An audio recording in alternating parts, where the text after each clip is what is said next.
Nitekana umunezero ntangere vyo gusubira kubana namwe banywanyi bacu mubana natwe mu makuru n'ibiganiro vya misi yose tubandanya gushikiriza kuri nombonesha kure yacu ari no yanyu Muhuza TV. Uyu numwe tugiye kubageza ko amakuru ibiriko biravugwa bigezwe ko ngaha mu gihugu c'u Burundi, akaba ari amakuru tuza kugaruka ahanini kubiriko birabera mu ntara ya Mwaro, ahari igikorane categuwe n'umuryango mukuru w'igihugu co gushimira Imana ku myaka 4 Perezida Evariste Ndayishimiye amaze ku butegetsi. Mwe mukurikirana rero amakuru n'ibiganiro vyacu mwerere ngaha mu gihugu c'u Burundi ndabahaye ikaze, abari mu ntara zo mu buseruko, mu bumanuko, mu burengero, mu buraruko, abari hanze y'imbibe z'igihugu c'u Burundi nko mu karere ka Afrika y'ubuseruko, ku mugabane wa Afrika ndetse no mu makungu ya kure, mwese ndabaye ikaze muri ano makuru. Na makuru tuza kugaruka kuri vyinshi cyane ndetse kandi no kuvyatangajwe n'umukuru w'igihugu Evariste Ndayishimiye ubwiwe nyene inyuma y'imyaka 4 ari ku butegetsi. Nigikorane citabiriwe n'abantu batandukanye, gutangurira ku bategetsi bakomeye bo mu nzego nkuru z'igihugu, harimwo abakora mu biro vy'umukuru w'igihugu kwa Ntare House, hakazamwo abashikiranganje batandukanye, abashinga amateka, abagenerali, abafise amabanga ahambaye cyane mu mugambwe uri ku butegetsi CNDD FDD, abanyagihugu bato bato, abaserukira ibihugu vyabo ndetse n'amashiramwe mpuzamakungu ngaha mu gihugu c'u Burundi, ndetse n'indi mirwi itandukanye harimwo n'abamenyesha makuru. Uyu ni umwaka ugira 4 Perezida Evariste Ndayishimiye ari ku butegetsi, akaba yaragiye ku butegetsi kw'igenekerezo ya 18 Ruheshi umwaka w'ibihumbi 2020. Perezida Ndayishimiye avuga ko inyuma y'imyaka 4 ari ku butegetsi ubu uravye ku rugero uburimyi n'ubworozi bigeze ko ngurabona ko umunwa wose ufise ico ufungura kandi ku mufuko wose uriko urabomboka. Ayo majambo yayasubiramwo kenshi avuga intumbero ziwe ubwatangura ikivi igenekerezo ya 18 Ruheshi umwaka w'ibihumbi 2020 nk'umukuru w'igihugu, kubera ko twari tuzi neza ako hakora mu nda, nk'uko yabivuze mu ijambo ryo mw'ijoro yashikirije kuri uyu wa gatatu w'iyindwi. Iryo jambo yari ryitezwe ku munsi w'isabukuru ku wa kabiri, nta siguro zigituma ryasivye rigashikirizwa bukeye. Naho avuga uko abarundi batari bake mu gihugu no hanze yaco bidogera ko Burundi buhanzwe n'ingorane z'imibereho kubera kuduga gukomeye kw'ibiciro vy'ibiribwa, ikena ry'igitoro no kubura kw'ibindi vyinshi vyankenerwa mu buzima bwa misi yose nk'isukari n'ibinyobwa vy'ihinguriro rya mbere rikomeye mu gihugu Brarudi. Mwijambo ryaciye kumbonesha kure y'igihugu ejo kwigenekerezo ya 19 Ruheshi umwaka w'ibihumbi 2024, yavuze ko uno munsi ushitse igihugu cyose kirangwamwo amahoro n'umutekano, bitumye abarundi babandanya ibikorwa vy'iterambere. Ivyo kandi ngo biramutera intege n'icizere ko imigambi twiyemeje igihe twatangura amabanga yo kurongora igihugu tuzoyishitsa. Perezida Ndayishimiye avuga ko ico Uburundi bubuze uyu munsi atari icimburwa mu gihugu kandi ko abarundi batabuza amafaranga.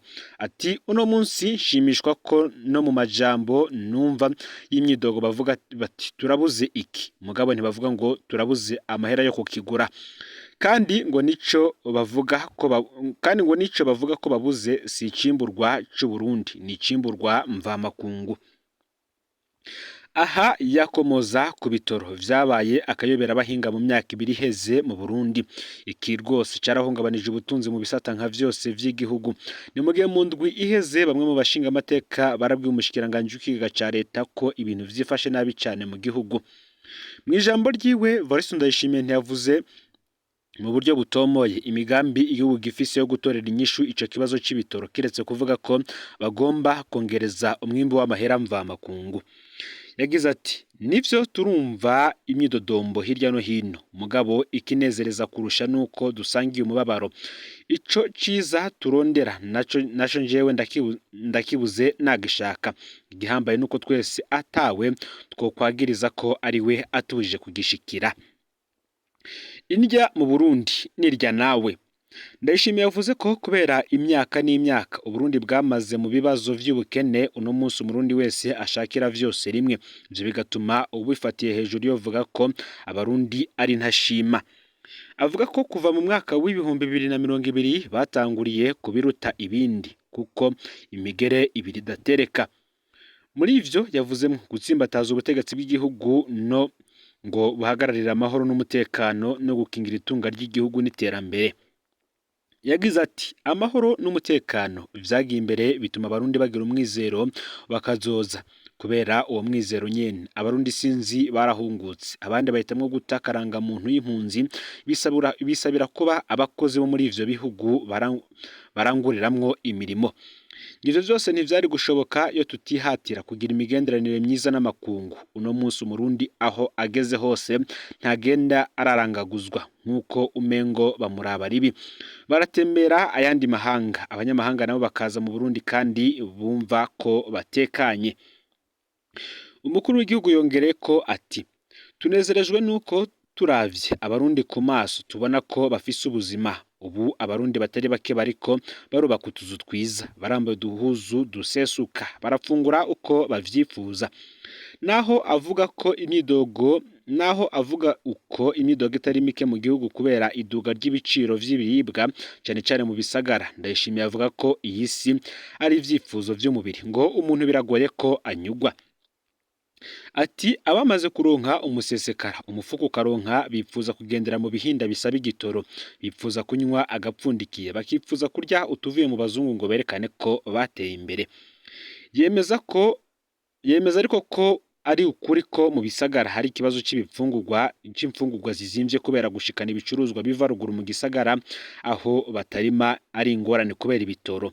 Ati nangira ndabaremeshe indya mu Burundi nirya nawe kigoye no kuva mu ntara nizija muri izo ntara zirimwo abatunzwe no gusuma kubera ibibazo vy'ibitoro. Yasavye abarundi kubumbwa n'ivyo bafise bagakomeza umwizero w'ejo heza. Nkuko bigaragazwa n'umumenyeshamakuru wa BBC Prime Ndikumagenge ati Perezida yirinze kwerekana ko ibihe Uburundi burimwo bigoye cyane. Ijambo ry'umukuru w'igihugu Ndayishimiye ku myaka inamaze ku butegetsi ngo ntankeka ko ryari ryitezwe cyane kuko akwije iyo myaka igihugu kiri mu bihe bamwe bavuga ko kitari bwigere gicamo. Ubukene bw'igitoro n'ibindi vyankenerwa buruta ubwo ibihe n'igihugu cari cugarijwe n'ibihano vy'akarere. Ejo bundi igipolisi cy'igihugu cashitsaho kibuza abantu gusiga imiduga yabo ku masitasiyo ayo ishobora kumara iminsi itondeye kuronka igitoro.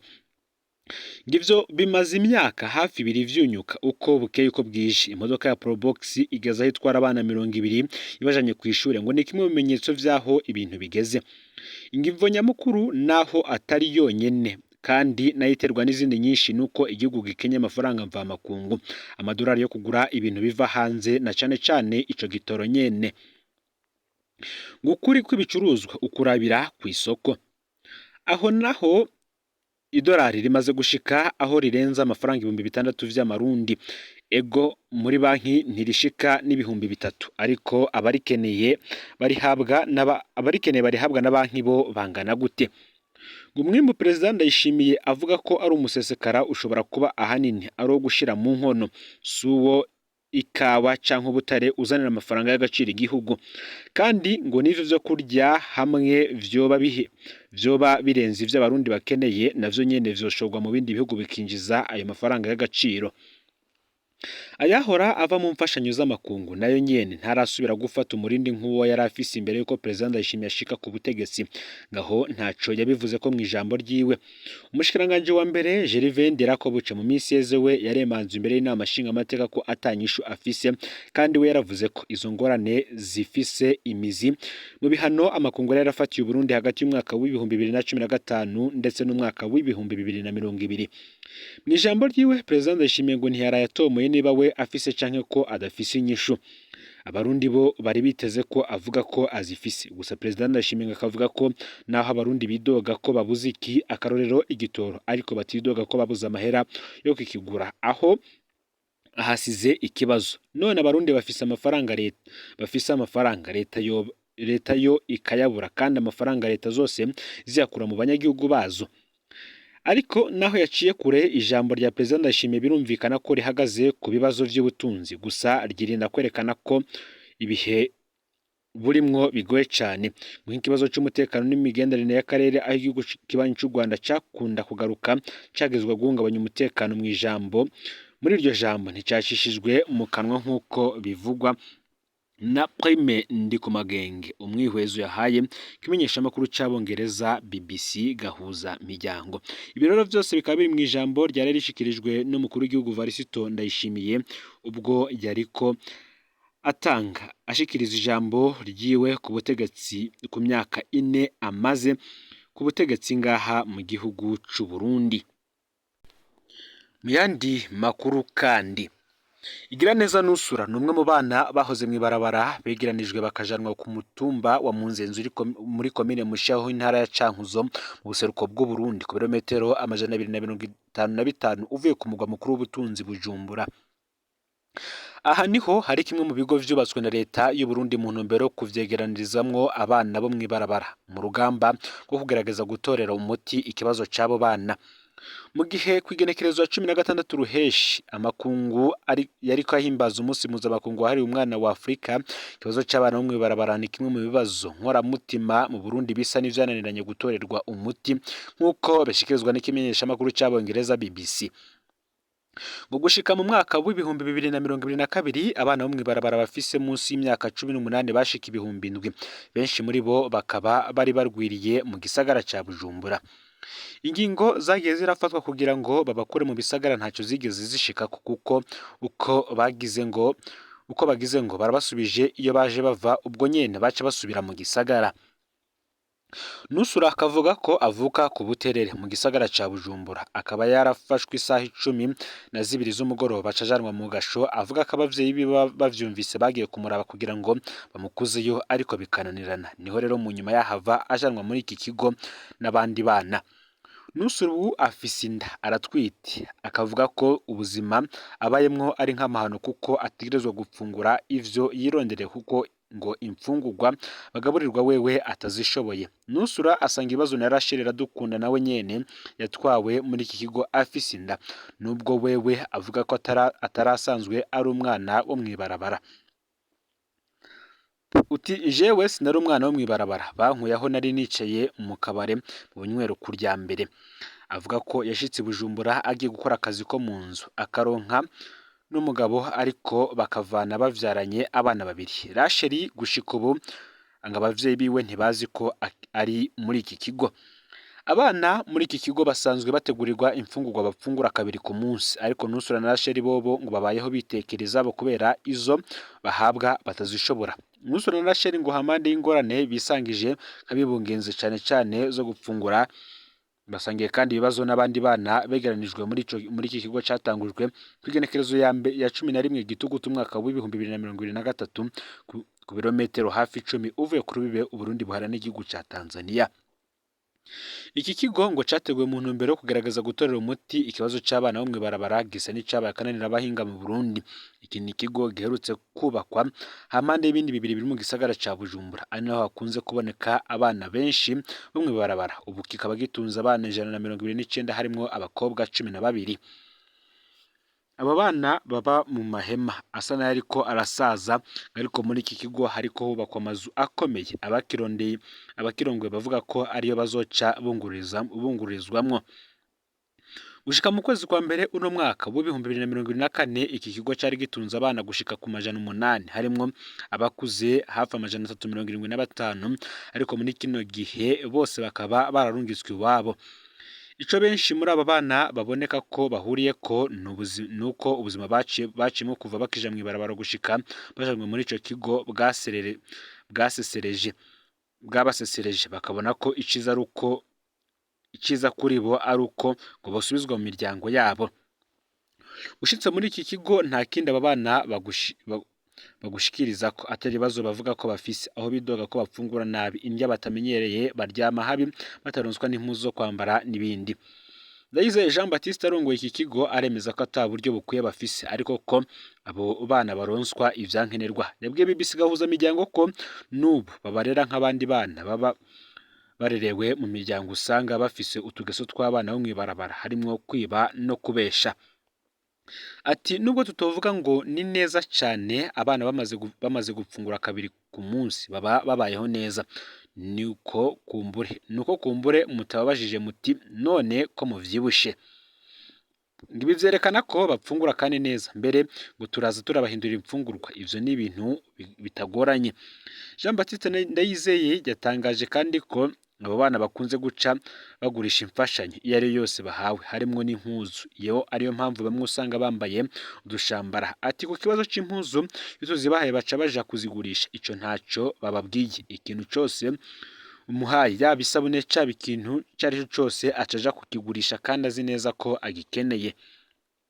Iki kigo cegeranirijwemwo abana bavuye mu ntara zitandukanye harimwo intara ya Bujumbura, Gitega n'intara zo mu buraruko bw'igihugu nka Kayanza, Ngozi na Kirundo, Muyinga nk'uko Ndayizeye yabitangarije BBC. Hagati aho nubwo hari utuntu tw'utwigoro two kubakura mu mabarabara, iki kibazo kiboneka ko kukirangiza biri kure nk'ukwezi kuko gushika ubu bacibonekeza mu bisagara cane cane Bujumbura. David Niganza arongoye Sojepa Solidarité et Jeunesse pour la paix et l'enfance abona ko hadatowe umuti w'ivyatumye baja mw'ibarabara batazova mw'ibarabara. Ati haratowe umuti w'ibibazo bitandukanye vy'abana bo mw'ibarabara ariko bagaruka mw'ibarabara. Niganza arahagarara cyane ku kamaro k'ishure mu rugamba rwo gukura abana mw'ibarabara. Kubwiwe ngo leta yotegeka ko kujana umwana ku ishure riba itegeko, gutyo umuntu uwo ari we wese yotuma umwana ataja ku ishure agahanwa. Ati ishure ni ku buntu ariko si itegeko, umuvyeyi ajana umwana ku ishure ashatse akamukura mu ishure aho ashakiye. Umunsi hoba itegeko rivuga ko ishuri ari itegeko bizotuma igitigiri c'abana basubira mw'ibarabara kiba gito cane. Ildefonse Majambere umuvugizi w'ubushikiranganji bwo gushigikira nawe akavuga ko leta y'u Burundi iriko irakora uko ishoboye kose kugira ngo iki kibazo kirangire, cane cane mu kongereza amafaranga agenewe iki gisata aho yavuye ku miliyoni 800 agashika ku mureridi nk'uko abivuga. Ngayo rero amakuru yaragezwe ko muri kano kanya ufyonde subscribe canke sabone niba utari wafyonda ko kugira ngo tuzucikanwe nadushikiriza aho uri hose kandi uyasangize bagenzawe. Numuhoza TV Imana ibahezagire mu bikorwa vyanyu vya misi yose muriko murakora.